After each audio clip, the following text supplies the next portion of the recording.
बैठेनी कौन पापा देवे कन्यादान जी।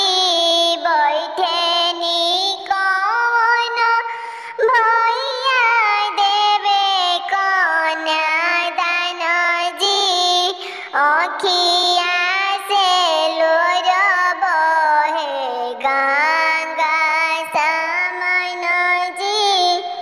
अखिया से लोर बहे गंगा समान जी। अखिया से लोर बहे गंगा समान जी।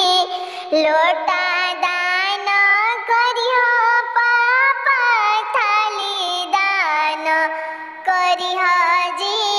लोटा दान करियो पापा थाली दान करियो जी। आपन धियावा के जन दान करियो जी। आपन दुलारी बेटी जन दान करियो जी।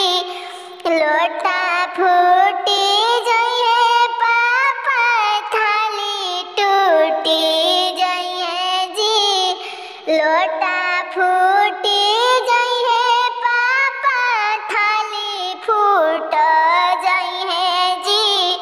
तोहार दुलारी बेटी जनम जुग रहिए जी। तोहार दुलारी बेटी जनम जुग रहिए जी। बैठेनी कौन चाचा देवे कन्यादान जी। बैठेनी कौन चाचा देवे कन्यादान जी। अखी